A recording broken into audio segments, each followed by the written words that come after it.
வணக்கம். பொள்ளாச்சிக்கு அருகே ஆனைமலையில் அமைந்திருக்கும் அருள்மிகு மாசாணி அம்மன் திருக்கோவில் வருகிற 12ஆம் தேதி கும்பாபிஷேகம் காண இருக்கிறது. அதற்கு ஒரு சிறப்பு பதிவாக தான் இந்த வீடியோ நம்ம போட்டிருக்கோம். அதுக்கு முன்னாடி நம்ம சேனலுக்கு புதுசாக வந்திருக்கோங்க, நம்ம சேனலை சப்ஸ்கிரைப் பண்ணி வச்சுக்கோங்க. நிறைய ட்ராவல் விலாக், டெம்பிள் விலாக்லாம் சேனலில் இருக்குங்க. ப்ளேலிஸ்ட்டில் போட்டிருக்கேன், பார்க்காதவங்க உங்கள் ஃப்ரீ டயத்தில் பார்த்துக்கோங்க. சரி, வாங்க நாம் இப்போ வீடியோக்குள்ளே போகலாம். பொள்ளாச்சியிலிருந்து தென்மேற்கே 15 கிலோமீட்டர் தொலைவில் மாசாணியம்மன் கோவில் அமைந்துள்ளது. இது ஆனைமலை மாசாணியம்மன் கோவில் எனவும் அழைக்கப்படுகிறது. ஆனைமலை குன்றின் அடிவாரத்தில் ஆழியாறு ஆறு சங்கமிக்கும் இடத்தில் இந்த கோவில் உள்ளது. இக்கோவிலின் பின்புலமாக ஆனைமலை குன்றின் பசுமையினை நாம் காணலாம். இக்கோயிலின் பிரதான தெய்வமாக மாசாணியம்மன் சந்நிதி உள்ளது. இங்குள்ள மாசாணியம்மன் சிலை படுத்த வாக்கில் அமைந்துள்ளது. அம்மனின் தலை முதல் பாதம் வரை 15 அடி நீளம் ஆகும். இக்கோவிலின் தல வரலாறு: பண்டைய காலங்களில் ஆனைமலை நன்னூர் என்று அழைக்கப்பட்டது. இப்பகுதியை நன்னன் என்பவர் ஆண்டார்.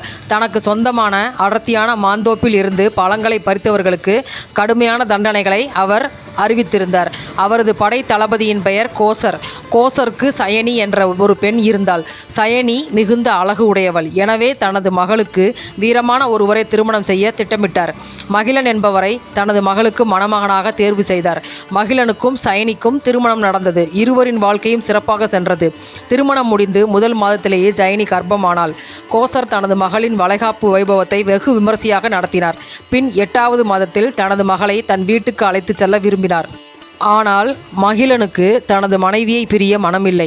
அதை அறிந்து கொண்ட கோசர் குழந்தை பிறந்த சில மாதங்களில் சயனியை திரும்ப அனுப்பி வைப்பதாக மகிழனுக்கு வாக்களித்தார். சயனிக்கு மாம்பழம் மீது அதிக ஆசை. எனவே கோசர் விதவிதமான மாம்பழங்களை வாங்கி கொடுத்தார். ஒரு நாள் சயனியின் தோழிகள் சயனியை சந்திக்க அவளது வீட்டுக்கு வந்தனர். தோழிகளை பார்த்த சயனிக்கு சிறு வயதில் ஏரியில் குளித்த ஞாபகம் வந்தது.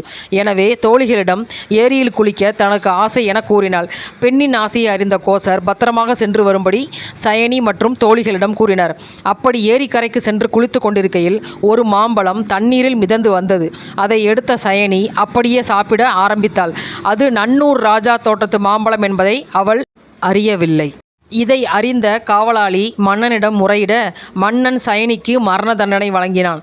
இதை அறிந்த சயனியின் கணவனான மகிழன் தனது மனைவியை விடுவிக்குமாறு மன்னனிடம் வேண்டினான். மகிழன் தனது மனைவிக்கு பதிலாக எடைக்கு எடை தங்கமும் பல யானைகளையும் பரிசாக தருவதாக கூறியும் மன்னன் அதை ஏற்காமல் சயனிக்கு மரண தண்டனை நிறைவேற்றிவிட்டான். பின்னர் மகிழன் மன்னனை கொன்று தானும் உயிர் துறந்தான். இதை அறிந்த கோசர் ஒரு ஈட்டியை தனது மார்பில் குத்தி கொண்டு அவரும் இறந்தார். இது நடந்த சில காலம் ஊரில் மழை இல்லாமல் மக்கள் அவதியுற்றனர். கர்ப்பிணி பெண்ணுக்கு மரண தண்டனை தந்ததால் தான் ஊரில் மழை இல்லாததை உணர்ந்த மக்கள் அந்த பெண்ணிற்கு மண்ணில் சிலை எடுத்து பெண் தெய்வமாக வழிபட ஆரம்பித்தனர். வழிபட ஆரம்பித்தவுடன் மழை பெய்து ஊரின் செழுமை பழைய நிலைக்கு திரும்பியது. அந்த தெய்வமே பின்னர் மாசாணியம்மன் என்று அழைக்கப்பட்டாள். பிள்ளைப்பேறு இல்லாதவர்கள் மாசாணியம்மனை வேண்டினால் பிள்ளைப்பேறு சீக்கிரம் கிடைக்கும் என்பது நம்பிக்கைங்க.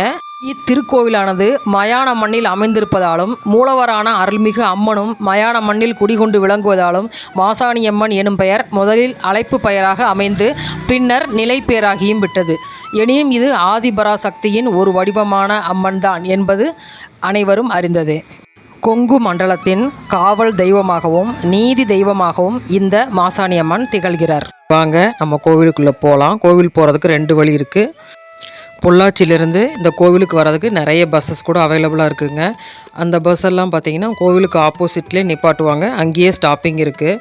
இந்த என்ட்ரன்ஸ் வழியாக உள்ளே வந்தோம்னா நம்ம நிறைய கடைகள் 2 புறமும் இருக்குங்க. நிறைய அம்மனுக்கு சாத்திர புடவைகள், அர்ச்சனை பொருட்கள் அதெல்லாம் நிறைய எல்லாமே கிடைக்குங்க அந்த கடைகளில். புகழ்பெற்ற இந்த அம்மன் திருக்கோவிலுக்கு நிறைய பக்தர்கள் அடிக்கடி வர்றதுனால ஹோட்டல்கள் மற்றும் தங்கும் விடுதிகள் கூட நிறைய இருக்குங்க. இந்த கோவிலுக்கு ராஜகோபுரம் வடக்கு பார்த்து இருக்குங்க. கோவிலுக்கு மொத்தம் 4 வாசல் இருக்குது. கருவறையில் கிழக்கு பக்கத்தில் அம்மன் தெற்க தலை வச்சு படுத்திருக்காங்க சுயம்புவா.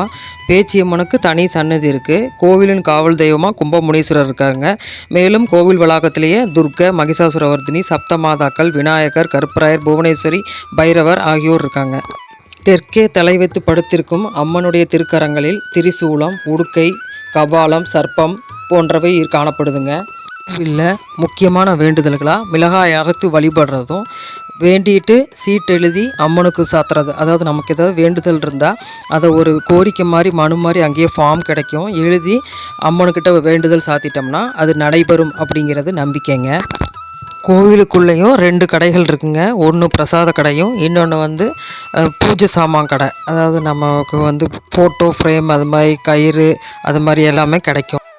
மாசாணி அம்மனை சுற்றி வலம் வந்தால் தீராத வியாதிகளும் தீரும் என்கிற நம்பிக்கை மக்களிடம் காணப்படுகிறது. நீதி தேவதையாக விளங்கும் இந்த மாசாணி அம்மன் கோவிலில் நீதிக்கல்னு ஒரு கல் இருக்குங்க. அந்த நீதிக்கல்லை மிளகாய் அரைச்சி பூசி தனக்கு நீதி கிடைக்கணும்னு வேண்டிட்டா, அந்த வேண்டுதல் நியாயமானதாக இருந்துச்சுன்னா தவறு செஞ்சவங்களுக்கு இந்த அம்மன் கண்டிப்பாக தண்டனை தருவாங்க அப்படிங்கிறது நம்பிக்கையாக இருக்குங்க. தீங்கு செய்யும் பகைவர்களை மாசாணி அம்மன் தண்டிக்காமல் இது வரைக்கும் விட்டதில்லைங்க.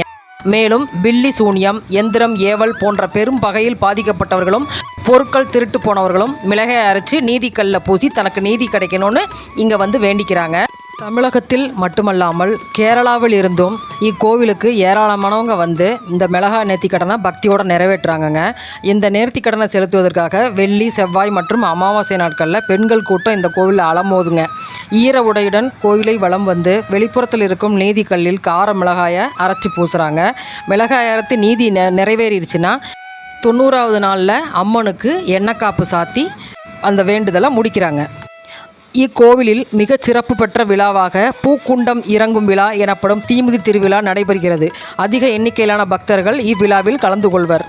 அது மாதிரி இந்த கோவிலில் பச்சைய மருந்து பிரசாதமாக கொடுக்குறாங்க. யாருக்குன்னு பார்த்தீங்கன்னா இந்த குழந்தை இல்லாத பெண்களுக்காக.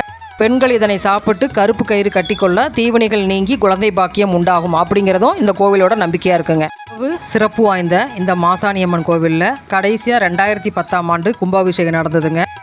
அது முடிஞ்சு இப்போ 14 வருஷம் ஆனதுனால இப்போ டிசம்பர் மாதம் 12ஆம் தேதி கும்பாபிஷேகம் நடத்த இருக்காங்க. அதுக்காக கோவில் கோபுரங்களுக்கெல்லாம் வர்ணம் பூசும் பணி நிறைவடைந்ததுங்க. அடுத்து மூலஸ்தானம் மற்றும் பரிவார சுவாமிகளுக்கெல்லாம் பாலாலயம் நடந்து அந்த சுவாமிகளோட சக்தியெல்லாம் விநாயகர் கோவில் பக்கத்தில் இருக்கிற அத்திமர பலகையில் சக்தி ஏற்றப்பட்டு வச்சுருக்காங்க. கும்பாபிஷேகம் நடக்கிற வரைக்கும் அங்கே தாங்க பூஜை. அப்புறம் கும்பாபிஷேகம் முடிந்த பிறகு மூலஸ்தானம் திறக்கப்பட்டு எப்பயும் போல் பூஜை நடத்தப்படும். எனவே வாய்ப்பு கிடைத்தவங்க அத்தனை பேரும் இந்த வீடியோவையே அழைப்பிதழாக ஏற்றுக்கிட்டு இந்த சிறப்பு வாய்ந்த ஆனைமலை மாசாணி அம்மன் கோவில் கும்பாபிஷேகத்துக்கு அம்மனின் அருளை பெறுமாறு அன்புடன் அழைக்கிறேன்.